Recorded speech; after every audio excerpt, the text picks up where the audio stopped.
Welcome to the G3X podcast, where it's all God, Gym, Grind, Unfiltered, episode 33 of the podcast. And super excited for today's guest being Eric Romo. How are you doing today, man? Thank you so much for being here. Man, I'm blessed. I'm blessed to be here. Thank you. For sure. No, it's awesome. With Eric, I connected through him on Instagram actually as well. Saw his profile, saw his content. I love what he was doing, having also that faith background with fitness. And so perfectly aligned with what we go here at G3X, how we like to say that God, gym, grind lifestyle. So I reached out, hey, Eric, you want to be on a guest on a podcast? Share your story, what you've been through your own fitness journey and everything of the sort. And here we are now. So super excited. It's going to be fun. I know you have an amazing story to tell that people can relate to. But Eric, let me not steal your thunder. For the audience who might not know who you are, feel free to introduce yourself, where you're from, what you do, and we take it from there, man. So my name's Eric. I am 22 years old. I'm from Houston, Texas. Born and raised and been here my whole life. I'm a fitness trainer full time, and I'm also on a content side.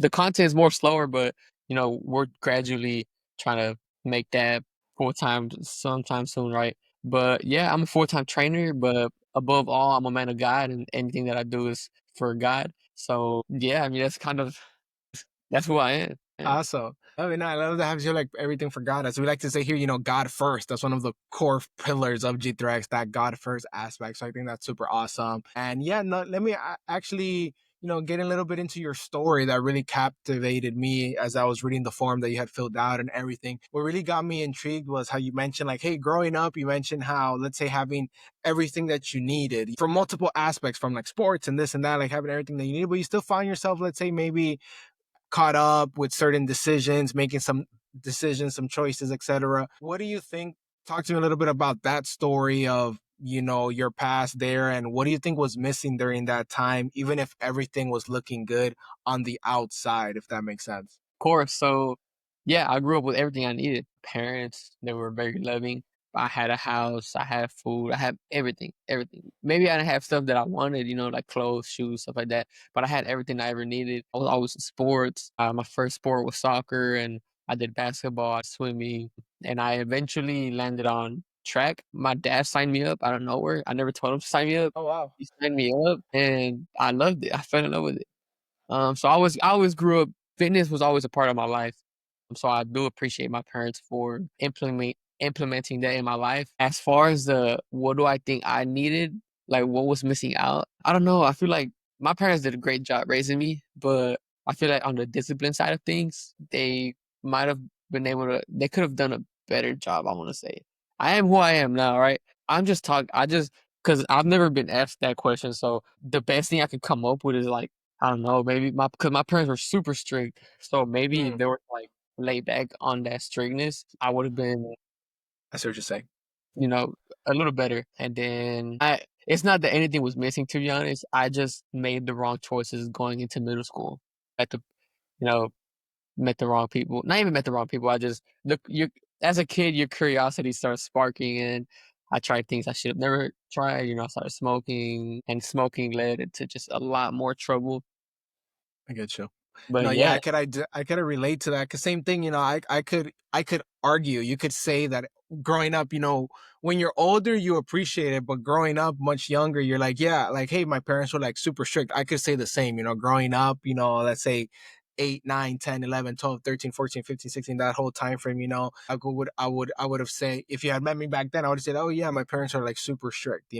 Looking back now, I'm 26 now, and it's like back then, yeah, they were like, yo, super strict this, but it also helped me maybe avoid certain things. But like you were saying, at the same time, because of, let's say, that strictness, sometimes you yourself just want to try certain things because for the reason of like, they tell me no, and just because they told me no, I want to do my way, so I'm going to do it type of stuff. You know what I mean? Kind of like that youth rebellion, whatever you want to call it. So I can totally relate to what you were saying there of, yeah, you get involved with certain people, certain decisions, and then one decision leads you down another rabbit hole. And then next thing you know, you're like in this deep hole and you're like, dang, how did I get here? But every no, everything my parents were trying to just help me avoid, I ended up falling into. yeah, yeah, exactly, exactly. And looking back, I was like, hey, yeah, I did dumb decisions myself, but the things that at least I didn't do, hey, thank you, mom, thank you, dad, for maybe at that time saying no to this, because had you not, I mean, who knows, maybe I would have made even worse decisions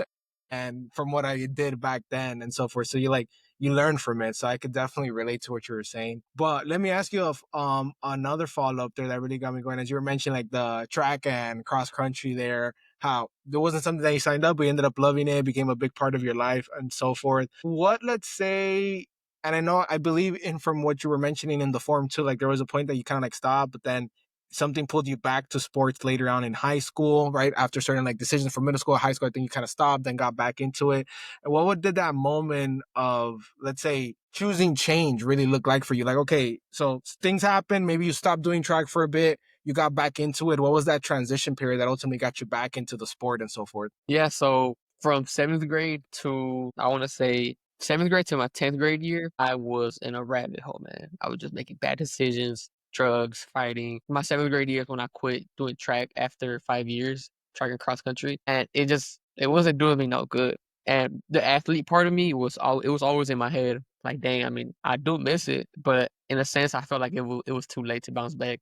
But coming into my 11th grade year, I would or actually my late 10th grade year, I would see, but this was actually COVID time. Mm. I would see the cross country boys running outside. Like I'm in the bus or in the car, and I would see the cross country boys outside shirtless, running a lot of miles, and I'm just like, dang, I miss doing that. And honestly, that's when it sparked. When I seen the cross country boys, I was like, I want to start doing that again. So I just made a decision to try out for the cross country team, clean out my system first before I joined the cross country team. I actually went to alternative schools. I got into some trouble, went into like a bad kid school, and I was just waiting for that to be over so that I can join cross country. And I tried out, made it. It was the best decision I made for sure. Nice. There you go. There you go. It's cool how, as I always like to say before in other episodes, where you can't connect the dots looking forward, you could only connect the dots looking back. Where it's like a Steve Jobs quote, basically. He said that where certain things in life happen or things happen where at that moment it might not make sense, but then eventually you look back at it and it leads you to something else where it's like, oh wow, yeah, okay, maybe certain things happen, this and that, but then indirectly those decisions led you to eventually like, you know what, I want to be doing this anymore. Let me go on something better. And then it drove you to where you like getting back into the sport, kind of like refinding yourself. And so that's kind of like where I wanted to connect there too, as you mentioned, like as you were getting older and so forth, you mentioned, hey, trying to do everything for God, literally. So during that transition period, high school, let's say middle school, high school, etc., where was that shift for you? Where was it was in a sense that your relationship with Jesus, relationship with God, got more real in your life? Where was that shift, that period for you? So it all started with me wanting to make the change. I grew up religious. It was always in my family. I'd go to Okay. church every Sunday, but I mean, it kind of fell off. But whenever I made that decision to do cross country again, I also thought I was like, you know what? Let me start praying. Let me try this God thing out. That was literally my thought process. Let me try this God thing out. See what happens, right? And I've never really had like a click. It was just more. I've been lukewarm for really my whole walk with Christ up until I want to say 2025, right? I've always just been on and off in my relationship with Christ, and it's what really brought me closer would be the relationships that I was in. I've never been like in a real relationship, but we could call them situationships, but I wanted them to be something more. And I guess the two relationships that I was in and didn't work out brought me closer to God. I've always been lukewarm, it's always been on and off, but those two relationships made me like, I need to And get lock the in, focus back especially in. my last relationship.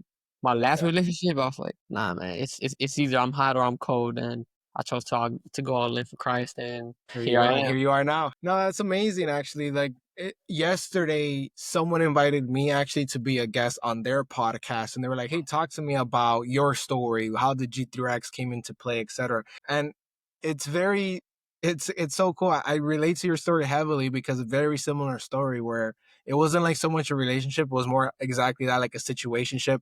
I had some spiritual leaders. Same thing. I was born in a Christian household, but just kind of like, especially once I started college, I was homeschooled from like kindergarten through 12th. So I was kind of like, nah. But once I got to college, it was like, I just kind of like threw church out the window in a sense. during that process, same thing, a little situationship. And, I had some spiritual leaders, people that I admired, even though I wasn't really going to church or like really paying attention. It was just like people I still respected from like a spiritual standpoint. And they were like, hey, you know what, that relationship, that person that you're talking to, that chick you're talking to, I don't think is the right one for you for different reasons. But, sometimes you just let your emotions get the better of you. Like, well, let's just find out. Let's just see what happens. Go with the flow. And then, obviously it didn't work out, was really hurt after that whole situation. Deep down in me, I wasn't surprised that it didn't work because people had told me like, hey, God's not in that relationship. So it's like you're kind of wasting your time. But I'm like, I just want to be stubborn, do it my way. It still hurt, but like deep down, I was like, okay, well, I shouldn't be surprised that it didn't work. It was kind of like expected, even though I didn't want to admit it. And same thing through that process is where I was like, hey, you know what? Definitely let me get back in putting God first. That's where that first part, God first. I use kind of like the gym as my outlet, going to the gym, kind of like instead of just being sad all day and everything, just kind of like just kind of like let go, release the stress, release the pain through like going to the gym, lifting weights, etc. And then the grinds, like, hey, let me just focus on myself. Back then I was in an old job and there was a lot of things to do. So it was just get the work done, grind through those different clients that you got to call, just grind through, send out those projects, etc., etc. And eventually that's where like God Gym Grind, which was my way of saying, Adro, lock in. Or if I ever caught myself maybe not praying or reading the Bible or getting myself distracted with some other possible relationship where God wasn't involved, or maybe just kind of getting a little lazy, not wanting to get the work done, I would just tell myself, hey, Adro, God Gym Grind. Like, hey, like, lock in, get focused, get back into it, right? And Yeah. so I know exactly what you mean on that. Like, let's say situationships as well, because been there, done that, where you've talked to someone, this and that doesn't work out, and you're like, you know what? Now it's just like, hey, God's timing. Whenever that person may come, it'll come. I'm not gonna force it, but in the meantime, let me focus on the plan, the purpose God has for me.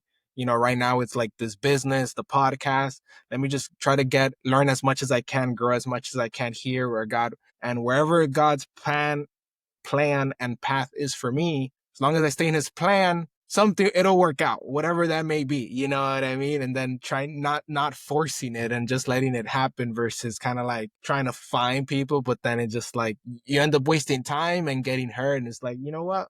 Not worth it, right?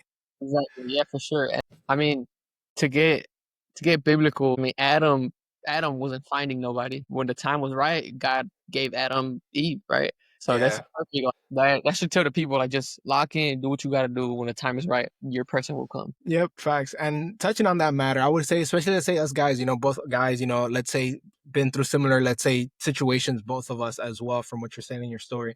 I would say, and if you look at many different Bible stories too, of like, let's say famous biblical people, let's say like Samson, Solomon, David, right? Really powerful men of God, but at the same time, some of their, let's say, mistakes, mess ups, screw ups when you read the Bible, were certain relationships related to women or this, but outside of God's plan, right?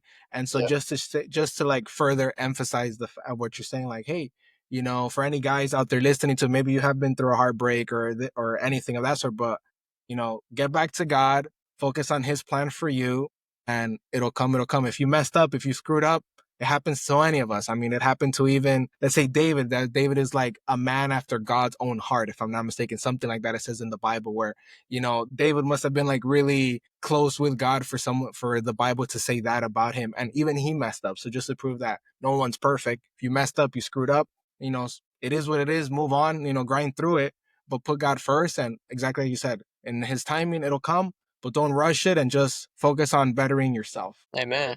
Gonna have Yes, to tell the sir. better.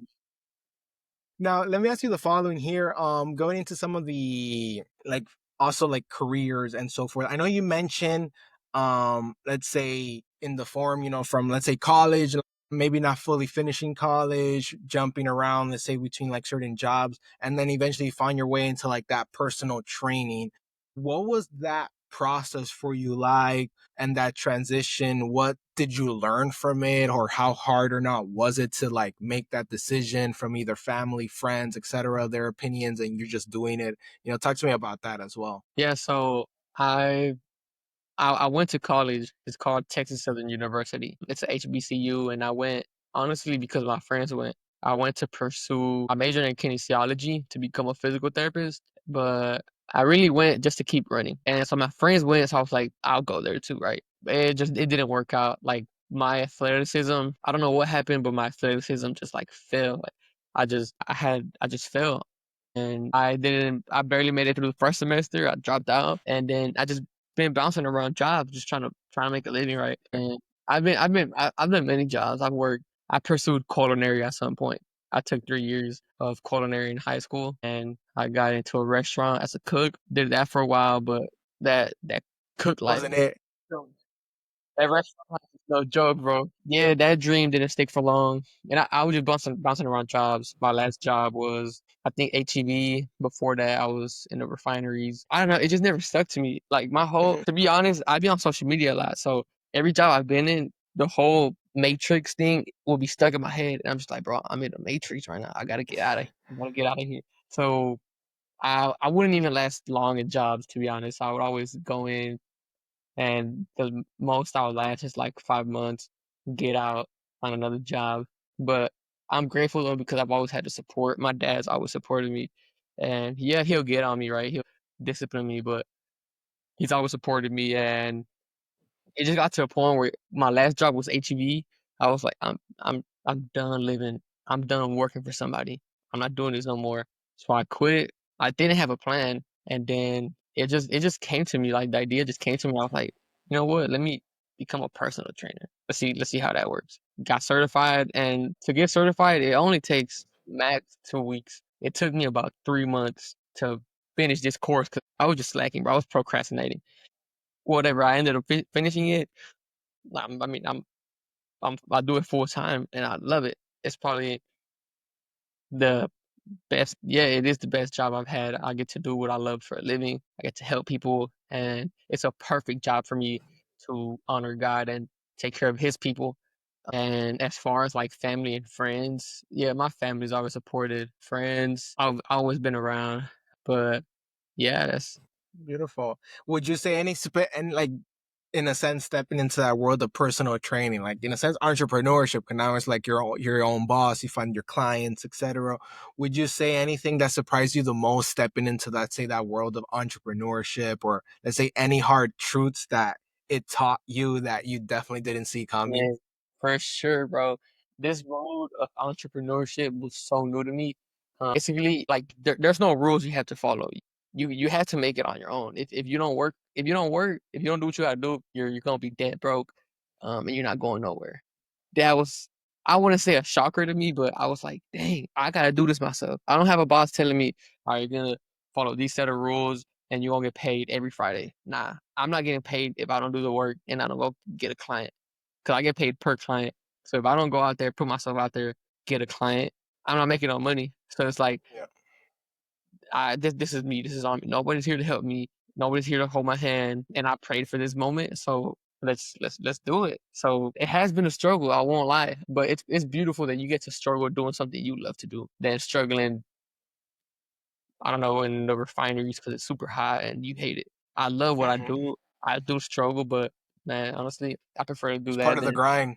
exactly, exactly. So Yeah. I'm still not where I want to be. And to be quite honest, one of the lessons God has been teaching me is to be honest. Like just be completely honest. Stop lying. And I be procrastinating a lot, bro. Like I be getting in my mood and I be lazy sometimes and I don't put in the work, honestly. As a man of God, I hate to admit it and I'm ashamed to say it, but sometimes I don't put in the work and I lay back and just abuse God's grace basically. I see what you're saying. No, and I think that's important though, being honest, because I would say that's like your first step in ultimately getting better at it, because until, like, let's say from a alcohol problem, if someone can't admit they're an alcoholic, they're never gonna fix being an alcoholic because they don't see themselves as an alcoholic until you admit it.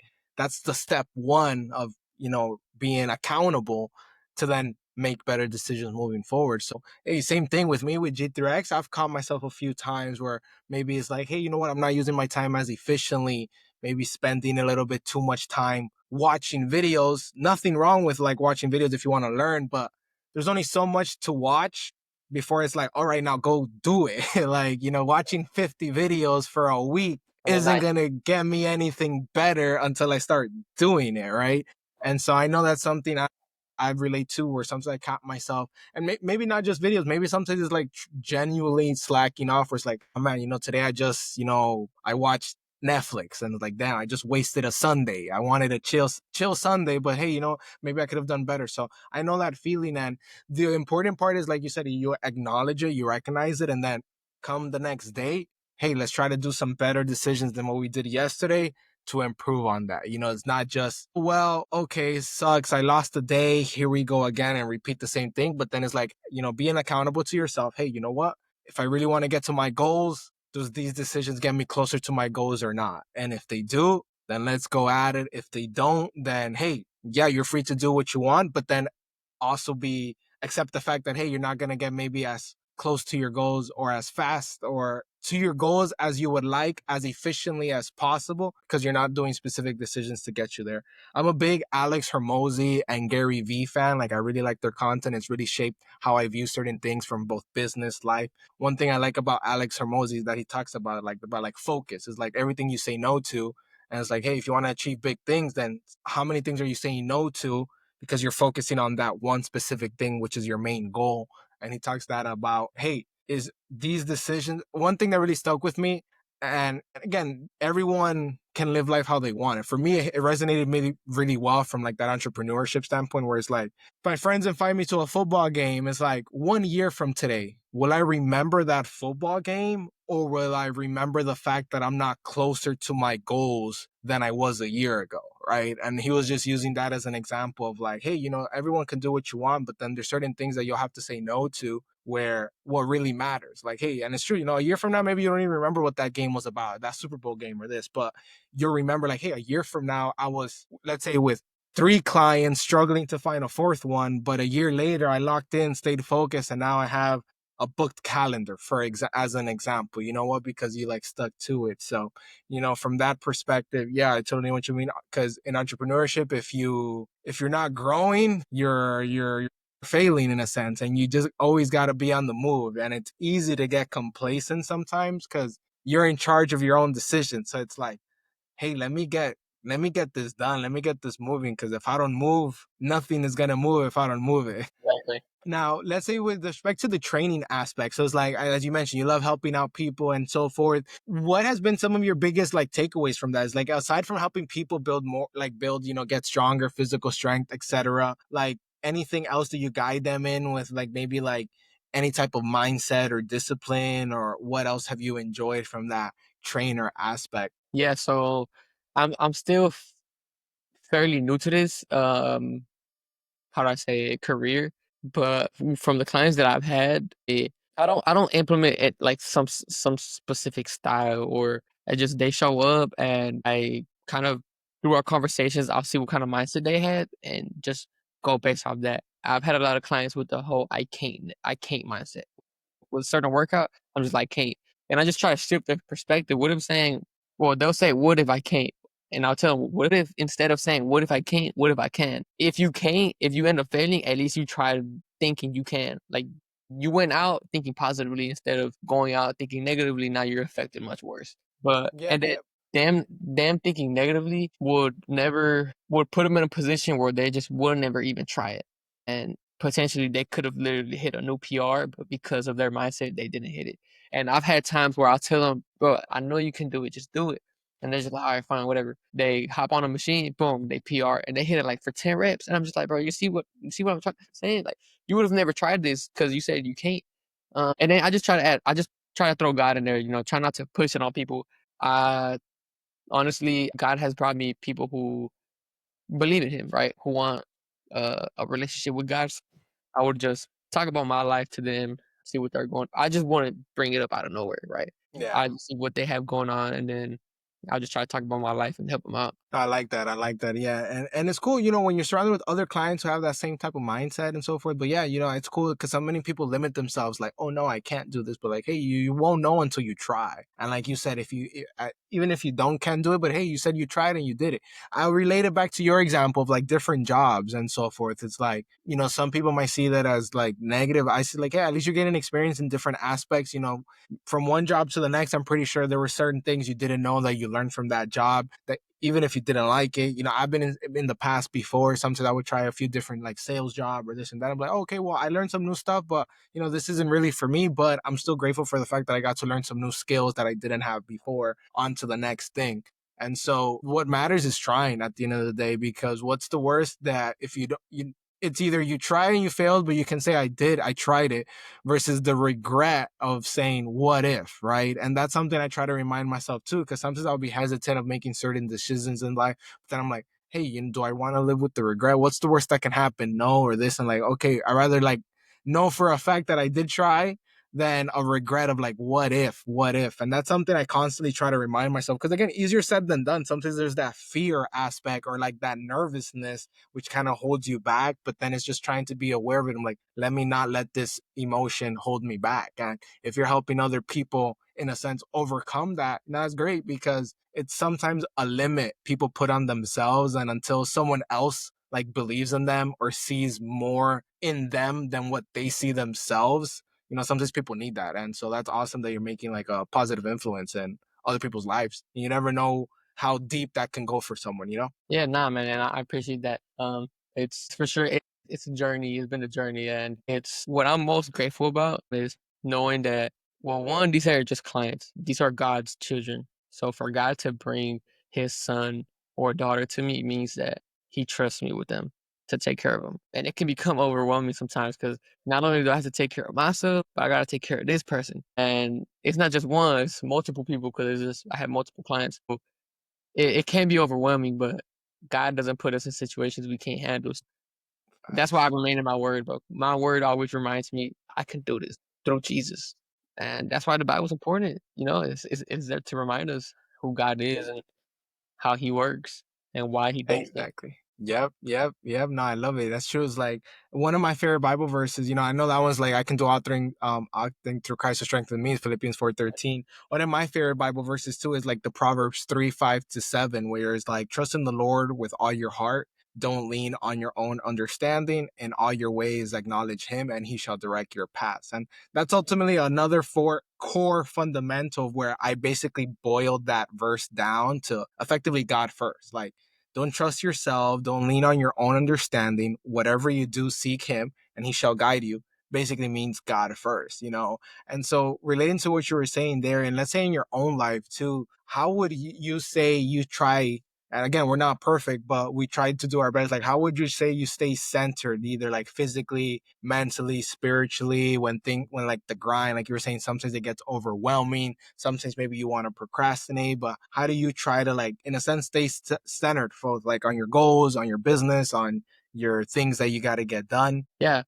Honestly, routine, having a schedule to follow. And I feel like this is something everybody should do. There's not one person that shouldn't do this. I believe this would help a whole lot of people. But for me specifically, what helps me stay centered is a routine from morning to afternoon to evening until I go to sleep. I need to be following a routine. My routine in the morning that just makes my day a lot better is I wake up. Sometimes it depends what I feel like doing, but I wake up, I have a cold plunge. I hop in the cold plunge, I make my breakfast, and I read the word. And that routine is sacred to me because it makes my day a whole lot better. But just routine, bro. Like having to do stuff at certain times and following through with it. Whenever I don't have a routine, like honestly, this past week I haven't been following a routine. I've been all over the place. But the moment I've set a routine, I put a schedule, I'm on point. Boom, boom, boom, boom, boom. But routine, bro. Routine is so important. Indeed, no, 1,000%. I'm like the same way. I like to consider myself a very methodical person, whereas like I'll just do the same things each time. And it just helps with the flow of how your day goes. And then, yes, just like anything in life, sometimes things happen where it kind of takes you off of a routine. And yeah, it just throws you off. Like, dang, I feel like I didn't accomplish as much as I could have. But hey, there was this unforeseen circumstance that I had to take care of. It is what it is. But I agree with you there, having at least a sense of routine, a flow of things, and it just keeps you on track. So then it's not so much thinking, what do I do? It's more just like go execute, because you already have a routine of what to do. And it's just like execute this, execute the next thing, and just go kind of like, as I like to say, kind of like on like auto mode where it's just like, all right, this one, this one, this one, because you already know what's coming next because you already have it all planned out. Easier said than done, but I'm with you there on that routine Yeah. aspect for sure.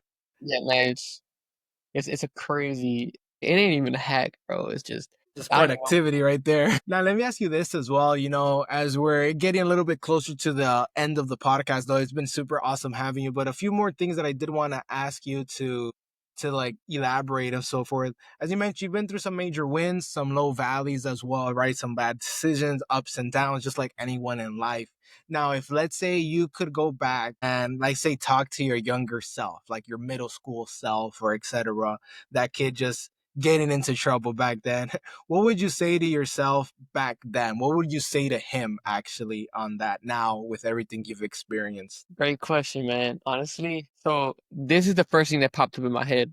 But as a kid, it'll kind of be hard to understand. I would be like, bro, lock in. If you lock in right now, I is gonna bless you with so much. But as a kid, you're gonna be like, lock in. Like, what am I supposed to do? I'm a kid. How do I lock in? I guess the closest thing to that, but bro, stay in sports, bro. Just keep running, keep running, keep running, keep. Cause I want to be a full-time athlete. That's my dream. Um, just stay focused, bro. Just stay focused and don't rush things. Take it one step at a time, day by day. Don't focus on tomorrow and pursue God. I mean, I wouldn't say pursue God because a kid would just be like, "What do you mean pursue God?" Right? But lock in, bro. Like lock in, little come on. You got to. Facts. Love that. No, that's beautiful enough for sure, for sure. And I think that's important, yeah, because sometimes by just doing the same thing like that, like you said, that lock in can just take you a long way. Cause it by doing that in and of itself, of just doing that one thing, it's a way of focus, as I like to say, right? Because you're just doing that one thing. So in a sense, you're always getting better at that one specific thing the more you do it. So if you were saying, and then one final question for me as we wrap up for today's episode, for anyone feeling stuck, someone's listening, they're feeling stuck, like they messed up too much to turn things around. What, based from your life experiences and everything, if again, someone's listening who feels stuck, like they've messed up too much to turn things around, what's one thing you'd want them to take away from your journey, to hear from you on that? Pursue what you love to do. Like find something that you just really enjoy doing and pursue it. If you don't know what it is, just try everything. Do everything. Just try everything out and it'll come to you. Get a gym membership. Fitness saves me. Get a gym membership, start working out, become healthy, eat better, and just focus on becoming a better person physically first. If you don't know where to start, get healthy first. That way your mind will start clearing up, you'll start feeling better about yourself and you'll just start slowly, gradually increasing. But that would be just the best advice I got for you guys. Just if you don't know what to do, just try everything out. It'll slowly stick to you and go to the gym. Go to the gym. Trust. Facts. As we say here, God Gym Grind. So you heard it here first on the G3X podcast. Eric, if the audience wanted to follow you on social, what platforms are you on? Where can they give you a follow? Yeah, so I'm on Instagram and TikTok. It's basically my name, Eric Romo. You'll just replace that. You'll replace the I with a one and put a period in between my first name and my last name. Beautiful. And I'll make sure, guys, for those listening, either if you're watching this on YouTube or listening to this on Spotify or Apple Podcasts, it'll be in the description below. So definitely check that out so you could give him a follow. Eric, again, once again, thank you so much for being here. As always, with us with G3X Fitness, there's a new episode every Friday at 10 a.m. Eastern. So make sure you give us, subscribe on YouTube. Also follow us either on Spotify or Apple Podcasts so you're notified whenever a new episode comes on. We're also on social media on any platform you could think of, Instagram, Facebook, G3X Fitness, Instagram, TikTok, etc. So give us a follow. Check out our merch there too. If anyone's interested in living that God Gym Grind lifestyle, we have merch to represent. And as we like to say here, again, God Gym Grind. Put God first, hit the gym, and whatever life throws at you, grind it out. Until the next episode, everyone, take care.